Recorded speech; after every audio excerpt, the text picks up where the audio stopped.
Trading और investing आप दोनों से ही बहुत सारे पैसे कमा सकते हो, लेकिन इन दोनों में से अच्छा कौन है और ये दोनों होता क्या है, इसे आप ऐसे समझ सकते हो कि ट्रेडिंग और इन्वेस्टिंग दोनों ही शेयर मार्केट से पैसा बनाने के अलग अलग रास्ते हैं। अब ट्रेडिंग में क्या होता है कि आपको थोड़ी दूर चलने पर ही प्रॉफिट मिल जाता है, लेकिन इन्वेस्टिंग का रास्ता बहुत लंबा होता है, इसमें आपको प्रॉफिट बहुत समय बाद मिलता है। और इन दोनों के बीच का जो मेन डिफरेंस है वो है टाइम, क्योंकि ट्रेडिंग में बहुत कम समय में आप प्रॉफिट बना सकते हो। आप एक महीने में, एक हफ्ते में, एक दिन में, यहाँ तक कि कुछ मिनटों में बहुत सारा प्रॉफिट कमा सकते हो। लेकिन इन्वेस्टिंग में कुछ महीनों में, कुछ सालों में, 5 साल, 10 साल, 20 साल, उससे भी ज्यादा लग सकते हैं प्रॉफिट कमाने में। अब आप यहाँ पे सोच रहे होगे कि यार अगर कम समय में हमें पैसा मिल सकता है तो हम लंबे समय का इंतजार क्यों करें। तो देखो यहीं पे मेन बात आती है ट्रेडिंग और इन्वेस्टिंग को समझने की, क्योंकि ये बहुत इंपॉर्टेंट चीज है और ये बहुत क्लियर हो जाना चाहिए आपको इन्वेस्टमेंट शुरू करने से पहले। यहाँ पे मैं आपको बता दूं कि एक आदमी एक समय पे एक ट्रेडर भी हो सकता है और इन्वेस्टर भी हो सकता है, यानी कि एक आदमी ये दोनों काम कर सकता है, लेकिन उसे ट्रेडिंग और इन्वेस्टमेंट के बीच का डिफरेंस जरूर पता होना चाहिए। तो इस वीडियो में हम ट्रेडिंग और इन्वेस्टिंग को तो समझेंगे ही, इसके अलावा हम इन दोनों के बीच के जो मेजर डिफरेंसेस है उनके बारे में भी डिस्कस करेंगे, और सबसे आखिरी में मैं आपको ये भी बताऊंगा कि आपको ट्रेडिंग करनी चाहिए या इन्वेस्टिंग करनी चाहिए।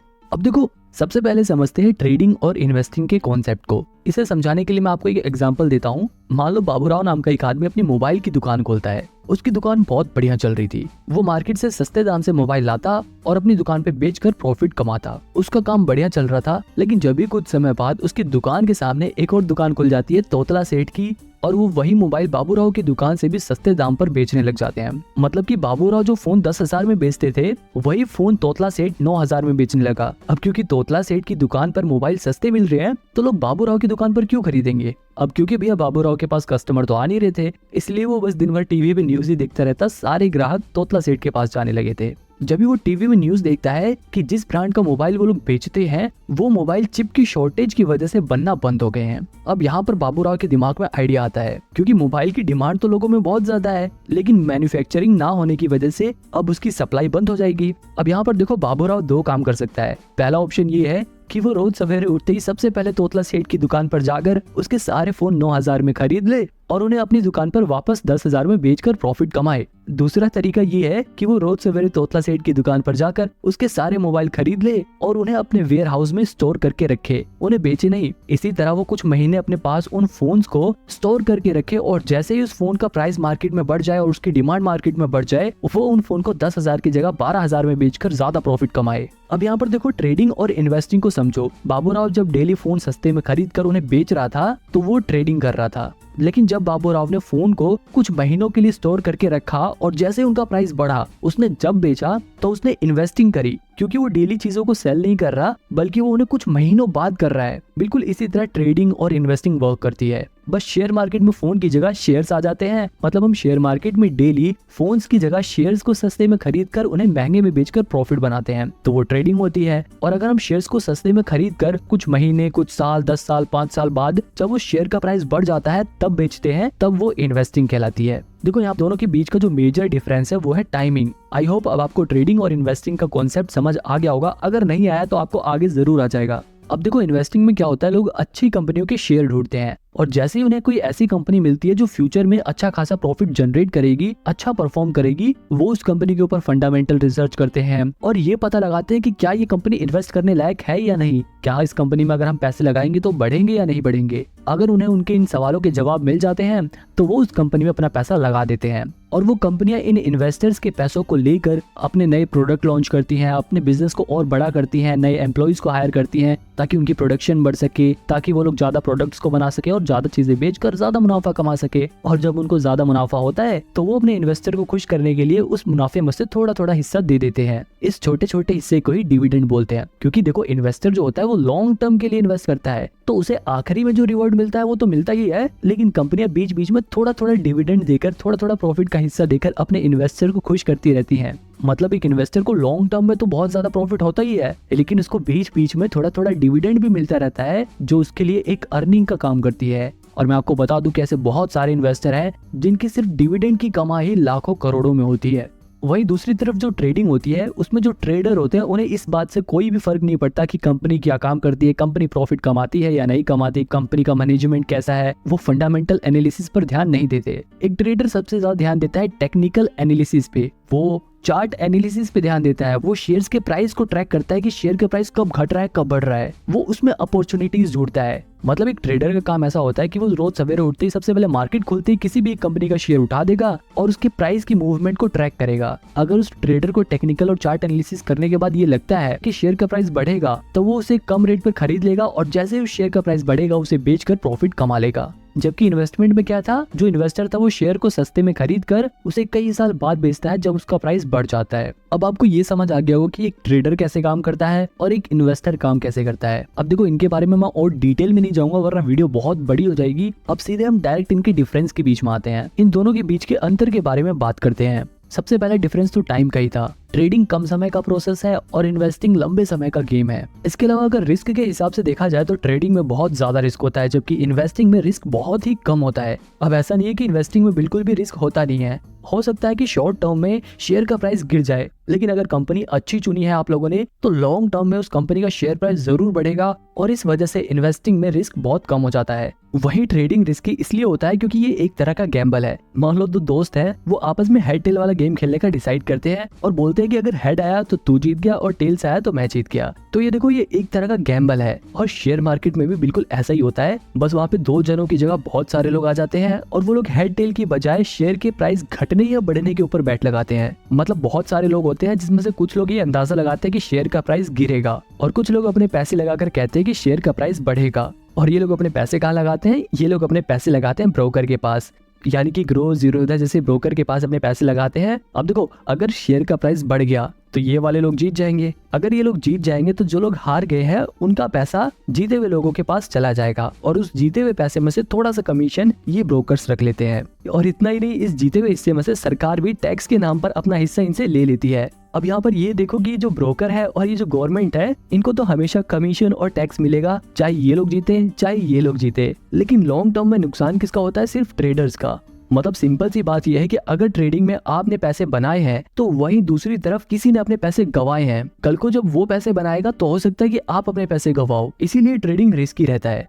अब वापस अपने डिफरेंस की ओर चलते हैं। अब देखो एक और चीज है इन्फॉर्मेशन। ज्यादातर लोग ट्रेडिंग करते हुए प्राइस घटेगा या बढ़ेगा इस बात का पता लगाने के लिए टेक्निकल एनालिसिस करते हैं। वहीं अगर बात करें इन्वेस्टिंग की तो यहाँ पर इन्वेस्टर इस बात का पता लगाने के लिए कि कंपनी का शेयर प्राइस फ्यूचर में बढ़ेगा या नहीं बढ़ेगा, कंपनी फ्यूचर में ग्रो करेगी या नहीं करेगी, इसके लिए इस्तेमाल करते हैं फंडामेंटल एनालिसिस का। अब अगर आपको ये फंडामेंटल एनालिसिस सीखना है तो आप मेरी ये वाली वीडियो देख सकते हो, इसमें मैंने डिटेल में फंडामेंटल एनालिसिस को समझाया है। अब देखो एक और चीज है स्ट्रेस। जो ट्रेडिंग वाला बंदा होता है वो हमेशा स्ट्रेस में रहता है। अगर उसको प्रॉफिट हो गया तब तो वो पूरे दिन खुश रहेगा, लेकिन अगर उसको लॉस हो गया तो उसके दिमाग में पूरे दिन वही बात घूमती रहती है। ट्रेडिंग करते वक्त हर पल उसे बहुत टेंशन रहती है। अगर शेयर प्राइस गिर गया तो उसकी सांसें फूलने लगती हैं और जैसे ही शेयर प्राइस बढ़ने लग गया तो एकदम खुश होने लगता है। तो कहने का मतलब ये है कि ट्रेडिंग में बहुत ज्यादा स्ट्रेस रहता है जबकि इन्वेस्टिंग में स्ट्रेस बिल्कुल नहीं रहता, क्योंकि ये एक लॉन्ग टर्म प्रोसेस है। हो सकता है कुछ समय के लिए आपके शेयर प्राइस गिर जाए, लेकिन अगर आपने कंपनी अच्छी चुनी है तो फिर महीने बाद, एक साल बाद, कुछ साल बाद शेयर प्राइस जरूर बढ़ेगा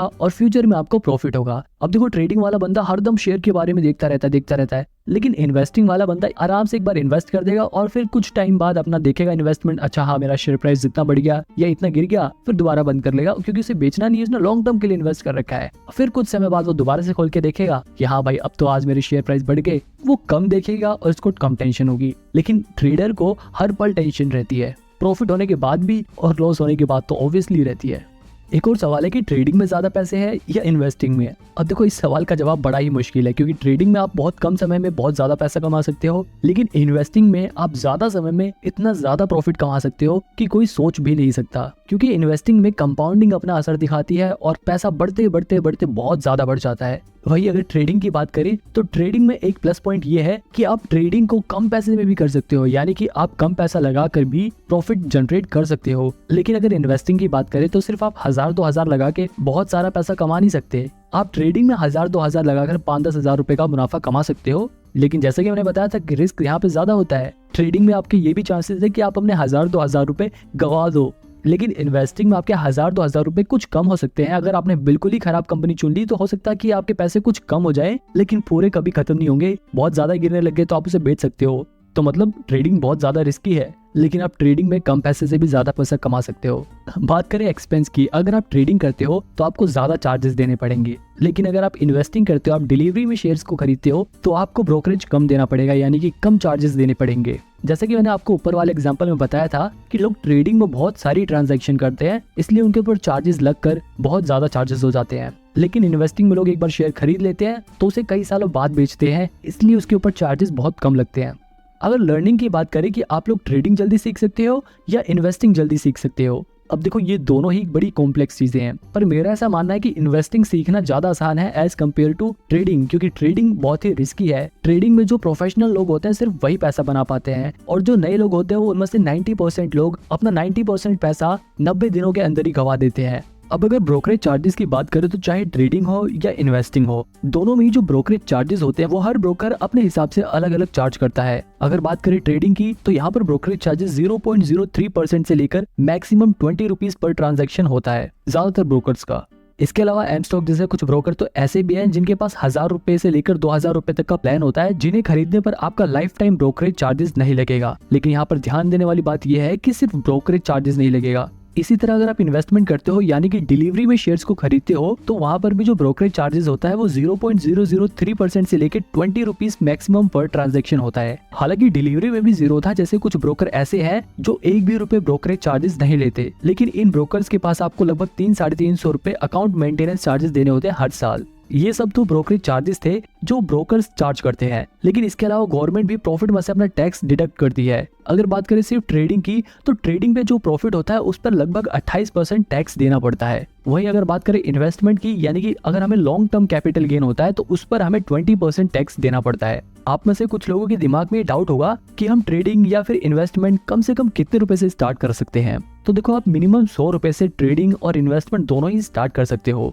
ट्रेडिंग में आप अपना पैसा फ्यूचर एंड ऑप्शंस में लगा सकते हो, इंट्राडे ट्रेडिंग में लगा सकते हो। इन्वेस्टिंग में आप डायरेक्ट कंपनी के शेयर्स में अपना पैसा लगा सकते हो या फिर म्यूचुअल फंड के जरिए इन्वेस्ट कर सकते हो। अब देखो, यहाँ पर एक और चीज तो ध्यान देने वाली है, अगर आप ट्रेडिंग करना चाहते हो, अगर आप फ्यूचर एंड ऑप्शंस में इन्वेस्ट करना चाहते हो, तो इसके लिए आपके पास इनकम स्टेटमेंट होना जरूरी है। जबकि ट्रेडिंग में आपको इनकम स्टेटमेंट की कोई जरूरत नहीं होती, बस आप अपना डीमेट अकाउंट खुलवाओ और इन्वेस्ट करना स्टार्ट कर दो। ट्रेडिंग और इन्वेस्टिंग की बात यहीं पर खत्म करते हैं और मेन सवाल का जवाब जानते हैं कि आखिर आपको क्या करना चाहिए, आपको ट्रेडिंग करनी चाहिए या इन्वेस्टिंग करना चाहिए।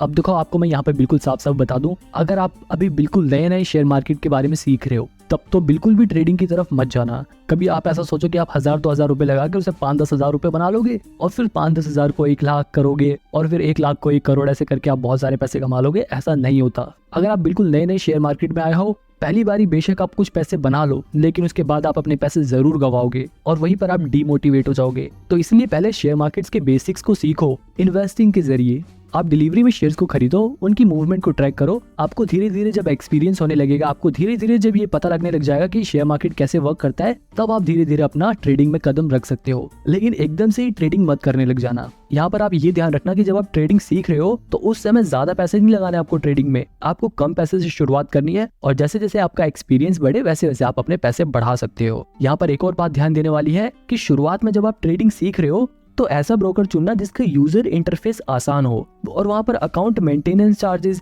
या फिर प्लेटफॉर्म चार्जेस ना लगे और जिनके ऐप का यूजर इंटरफेस इतना बढ़िया हो कि आप जब भी ट्रेडिंग या इन्वेस्टिंग करो तो आपकी साइट क्रैश ना हो जाए और आपके पैसे ना अटक जाए। आप इसके लिए शुरुआत में एंजल वन जैसे ब्रोकर के जरिए ट्रेडिंग करना स्टार्ट कर सकते हो और अगर आपके पास थोड़े पैसे आ जाए तो आप जीरोधा, एंजल वन, अपस्टॉक में से किसी में भी डीमेट अकाउंट खोल के ट्रेडिंग स्टार्ट कर सकते हो। लेकिन मैं आपको फिर भी सजेस्ट करूंगा कि आप ट्रेडिंग जब ही करना जब आप खुद के पैसे कमाने लग जाओ और अपने पैसे गंवाने का रिस्क ले सको, क्योंकि बहुत सारे ऐसे लोग हैं जिन्होंने अपना पैसा गंवाया भी है। लेकिन आपको हमेशा पॉजिटिव साइड सोच के चलनी है। चाहे आप इन्वेस्टिंग करो चाहे ट्रेडिंग करो, आपको यकीन रखना है कि हाँ, मैं प्रॉफिट अर्न कर सकता हूँ। और अगर आप एक सैलरीड पर्सन, आप हर महीने कमाते हो, आपका मेन मकसद सिर्फ अपने पैसों को भविष्य में सिर्फ बढ़ाना है, तो ऐसे लोग सिर्फ इन्वेस्टिंग कर सकते हैं। वो लोग